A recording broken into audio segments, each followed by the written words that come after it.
بسم الله الرحمن الرحيم الحمد لله نحمده ونستعينه ونستغفره ونعوذ بالله من شرور أنفسنا ومن سيئات أعمالنا من يهده الله فلا مضل له ومن يضلل فلا هادي له وأشهد أن لا إله إلا الله وحده لا شريك له وأشهد أن محمدا عبده ورسوله أما بعد فإن أحسن الكلام كلام الله وخير الهدى هدى محمد صلى الله عليه وسلم وإن شر الأمور محدثاتها وكل محدثة بدعة وكل بدعة ضلالة وكل ضلالة في النار.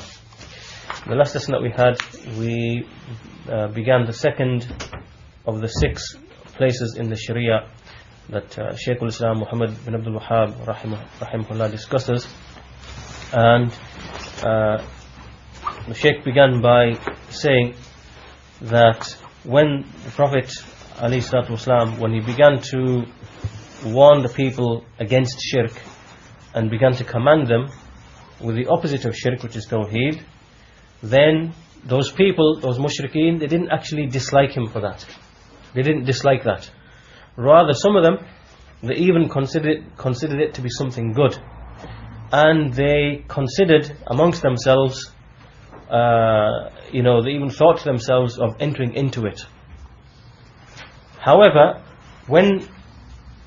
up until the Messenger ﷺ, when he began to revile their deen, when he began to abuse their deen, and he began to ascribe ignorance to their scholars, meaning those people whom they were following in that which they were upon, it's then that they began to show, or when they began to reveal, and they began to show this enmity towards him.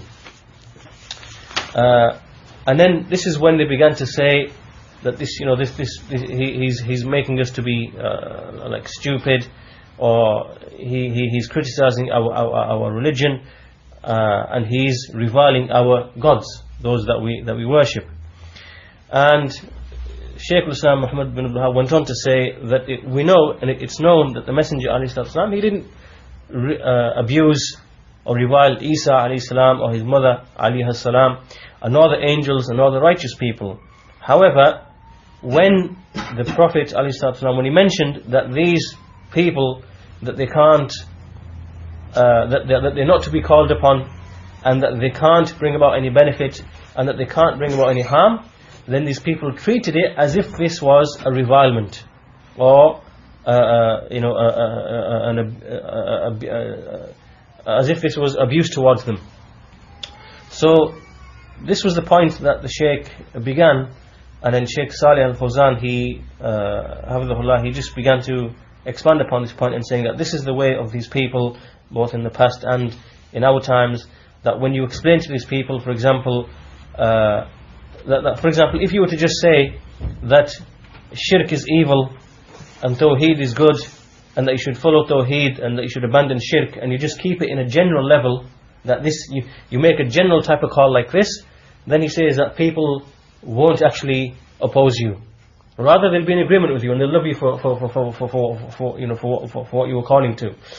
However, as soon as you start explaining, for example, that to call upon the dead or to call upon the righteous, that this does not benefit, nor can they repel any harm, and then you start explaining the specific details and explaining that the specific things that they're upon are batil and falsehood, it's then when they start accusing you or ascribing to you that you revile and attack the righteous, or the prophets, or the angels, or whatever it is, or whoever it is that they are worshipping. So they take your call to tawheed, the specific call to tawheed, they take it or they treat it as if this is a revilement.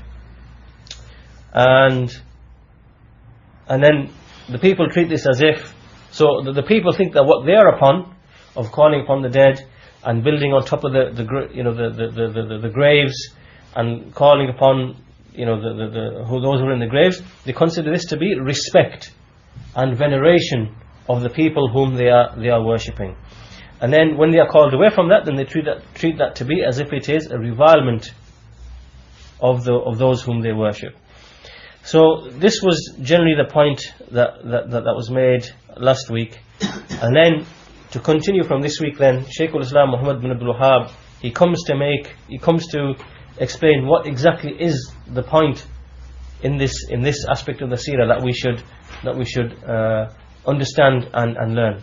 So he says, when you come to know this, فَإِذَا عَرَفْتَ هَذَا, that when you come to know this, meaning when you come to know that what is preceded, in that when the Messenger ﷺ, when he called these people to Tawheed, and when he commanded them to leave shirk, right, that they had no problem with him, and that only when he began to ascribe ignorance to them for what they were upon, and he began to abuse and criticize them for their religion, it's only then that they began to show enmity.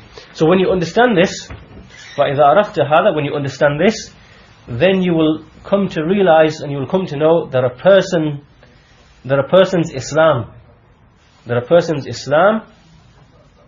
cannot be upright, cannot be upright, even if he was to single out Allah in worship, even if he was to single out Allah in his worship, and even if he was to abandon shirk, then a person's Islam would not be correct except by showing enmity to the mushrikeen, and explicitly specifying for them this enmity and hatred, that a person's Islam cannot be upright. And just as Allah says, and then the Shaykh brings an ayah, قال تعالى لا تجد قوما يؤمنون بالله واليوم الآخر يوادون من حاد الله ورسوله, to the end of the ayah. This ayah that we'll quote in length in a short while. So Shaykh Salih Al-Fawzaan, he comments upon this passage and he says that there are some people who ascribe to the da'wah, and they ascribe themselves to the da'wah and to the knowledge, and they're not pleased with showing enmity to the kuffar, and they say that we have been commanded to show enmity just to those who actually physically wage a war only, and they say that we hate them only because they fight a war against us, and because they have taken our land, basically they've taken our land.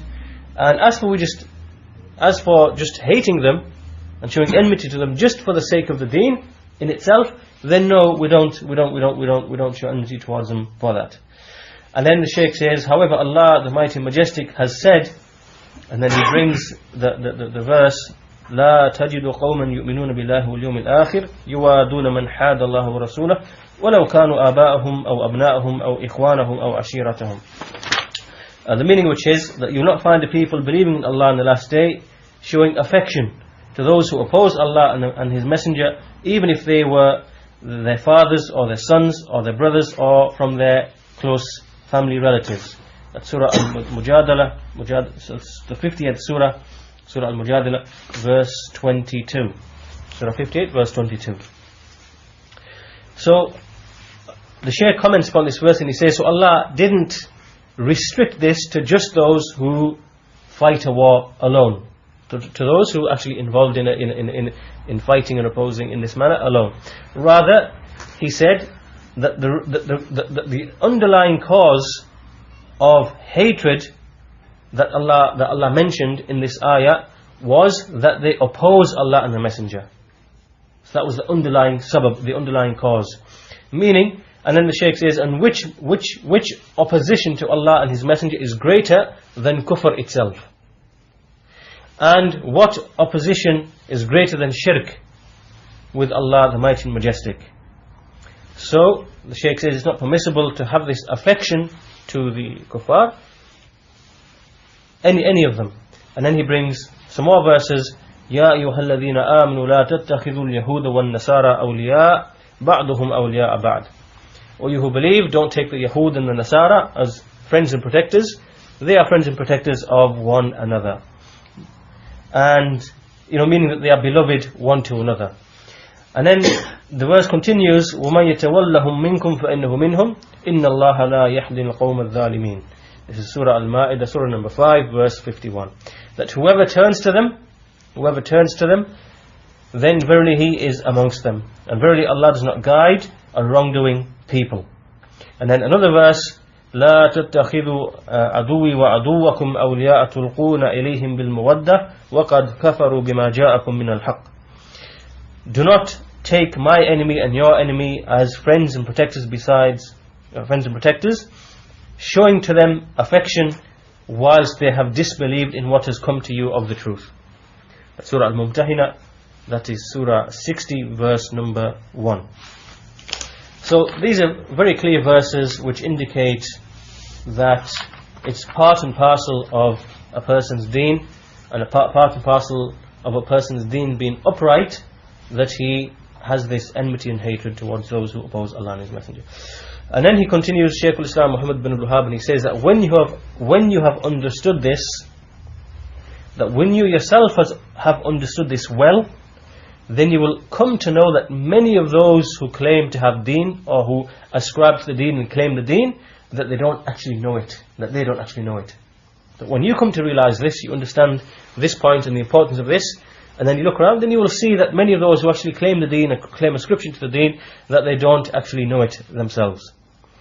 And then the Shaykh Salih Al-Fawzaan, he comments upon this statement and he says that this is correct, because if you were to ask many of those scholars and those who, the muta'allimin, those who those who learn and those who claim to be scholars, then about this matter, the matter of al-wala wal-bara, the issue of showing loyalty and allegiance on the one hand and disavowal and enmity on the other, he says you will find that many of them don't even know it. They don't even know it. And they will say that it's not binding upon us that we show hatred to them, because our deen is not a deen of enmity. Our deen is a deen of affection, of love. It's a deen of mutual benefit and rectification, and a deen of such and such and such and such. And this is how they go on describing the deen. And they claim, or they consider this to be a praise of the deen itself. Right? So when they start saying that the deen isn't a deen of enmity, that the religion isn't a religion of hatred, and so on and so forth, then they think that by saying these things they are praising the religion itself. And so therefore they say that showing affection and love to the mushrikeen, that there's no harm in it, and that it's something by which rectification or mutual rectification can be brought about. And then the Shaykh says, we say to them that yes, that this mutual type of benefit and rectification, when it comes in the political affairs, in political issues, when it comes, like for example, on a state level between two countries, and therefore there's some element of looking after the nation's interests, and as a result of which you have these kind of treaties, and you have these kind of friendships, and you have these kind of outward allegiances with different. In that situation, in the political affairs, there's no harm in that. There's nothing to prevent that. However, to kind of have these treaties and friendships and so on and so forth, and these issues of rectification with them, on the issues in which there is abandonment of some of the affairs of the deen, then this is not permissible. This is not permissible. And then Shaykh al-Islam Muhammed Ibn Abdul Wahaab continues and he says that if this wasn't the case,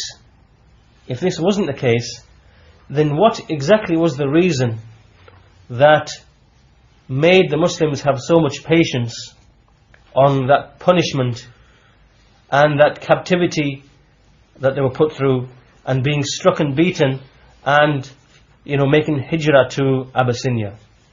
So the Shaykh is asking a question here. What exactly was it that made, what was it that made that the Muslims suffered? Why were they attacked? Why were they beaten? Why were they captivated? Why were they forced to make hijrah? What exactly was the reason that led to this? That on account of which they were forced to have this patience. What exactly was the reason? He's asking a question, and the Shaykh says, he continues and he says, despite the fact that we know that these people, that the Messenger ﷺ was the most merciful of people, amongst the people, and if he was to find some sort of excuse for them, or some kind of chance for them, he would have given that chance. How can this be when Allah when Allah has revealed, or when Allah has said, and then He brings a verse in the Quran, وَمِنَ النَّاسِ مَنْ يَقُولُ آمَنَّا بِاللَّهِ فَإِذَا أُوذِيَ فِي اللَّهِ جَعَلَ فِتْنَةَ النَّاسِ كَعَذَابِ اللَّهِ جَعَلَ فِتْنَةَ النَّاسِ كَعَذَابِ اللَّهِ. That amongst the people is one who says, or those who say, we believe in Allah, yet when such a person is harmed in the path of Allah, he treats the harm that comes from the people, he treats this tribulation that comes from the people as if it is a punishment from Allah.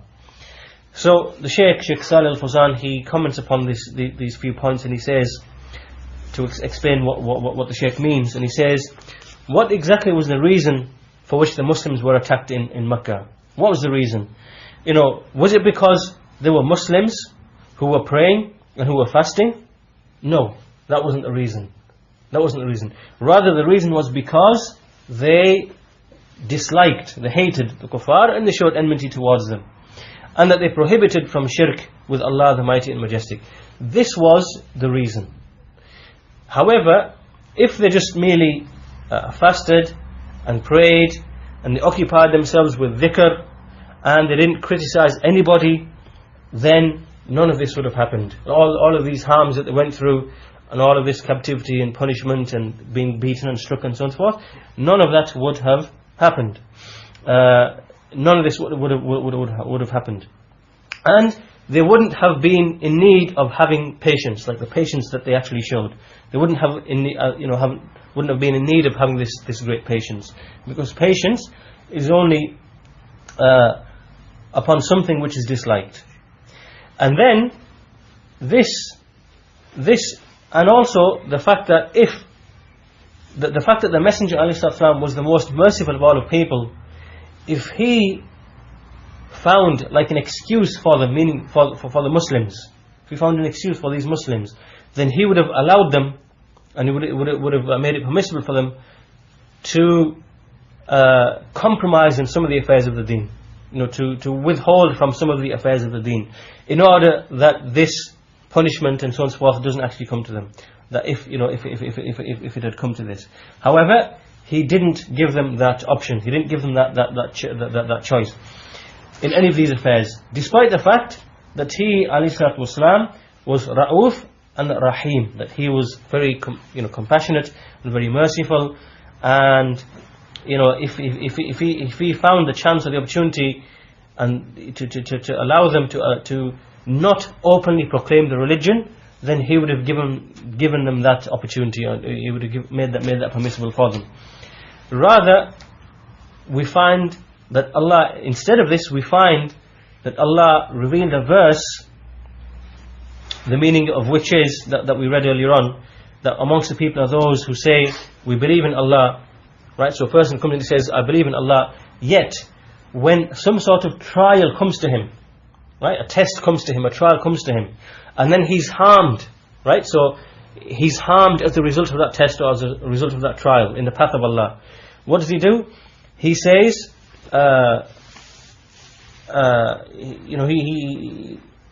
he's harmed just because he says, I believe in Allah, and just because he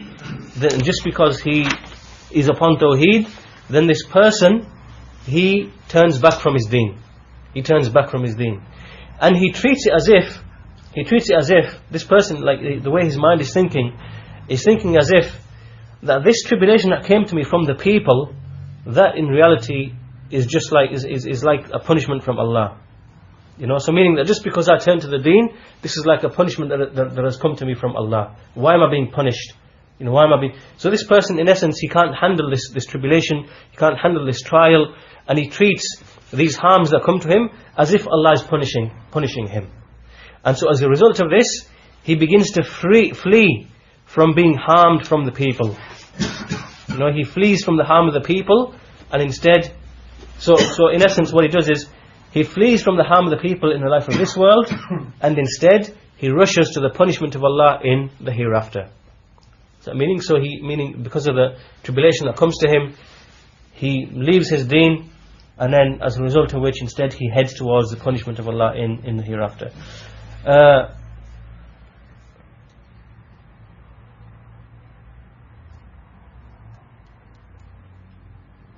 So the Shaykh says, then the Shaykh then just gives an example that like a person, when a person is harmed by some fire or something in the life of this world, when he's burnt or something, and he doesn't show patience upon the harms of the people, how then will he be able to show patience upon the actual fire on the day of the judgment? So he says that what this person should really do is the opposite. Rather, he should try to bear the harms of the people that come to him, to have patience upon his deen. And as for him just sacrificing and selling his religion just because of the harms of the people, and then at the same time forgetting the fire that is yet to come in front of him, then then the Shaykh says that then he actually gives an example that this person, I think the meaning is that it's like someone who exchanges coals for the fire. Someone who he exchanges like coals for the fire or something, or a meaning, something in that regard, that he changes something which is less harmful or something that is even more harmful. Then Shaykh al-Islam Muhammed Ibn Abdul Wahaab says that when this verse was in relation to those who agreed with them with his tongue, how then for the one who is other than that? And what this means is, what this actually means is that if this verse, the verse that we just read, in which Allah says that amongst the people are those who say we believe in Allah, but yet when harm comes to him, when he's harmed in the path of Allah, he treats it as if the harm of the people is like the punishment of Allah. He says that if this threat was in relation to a Muslim who agrees with the kuffar just upon his tongue, right, just on his tongue, right, he just he agrees with them with his tongue without being compelled to live with him, then how then for the one who actually agrees with them in his actions, in order to have like a worldly kind of mutual understanding and rectification between them? How about that? That's even worse. That is even worse. So that's the end of the second point then. That's the second place in the seerah. And in summary, what this means, the point that was made was in essence that it's part and parcel of the correctness of a person's deen and a person's iman that he has this hatred and this enmity towards those who oppose Allah and His Messenger. And the proof for that is in the seerah, that the mushrikeen, they didn't actually have a problem with the Messenger ﷺ when he began to call to Tawheed, and when he began to prohibit them from shirk in a general sense. They didn't have a problem with this. But as soon as he began to revile their religion that they were upon, and to show its falsehood and to explain its falsehood, it's then when they actually showed enmity and hatred towards him. And the meaning of this is like and is like, for example, if you were to say to any Christian or Jew or mushrik, you should worship God alone. They say, yeah, we worship God alone, we agree with you. If you were to say, don't worship other things besides God, we don't worship other things besides God, we agree with you. And they'll agree, and there won't be any problem. But as soon as you start explaining that, for example, seeking intercession, and this is wrong, and this is shirk, and this is batil, and all the other specific things that the mushrikeen fall into, it's then that you will see that they will start ascribing all sorts of things to you, that you curse our religion, you revile our forefathers, you revile those that we worship, you belittle their position, and this is when the enmity and the hatred actually begins to come.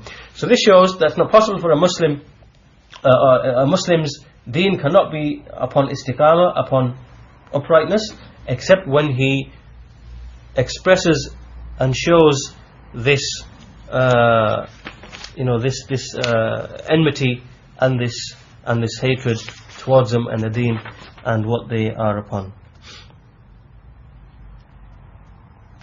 Inshallah, we'll stop the lesson there today because we have a short amount of time before Maghrib.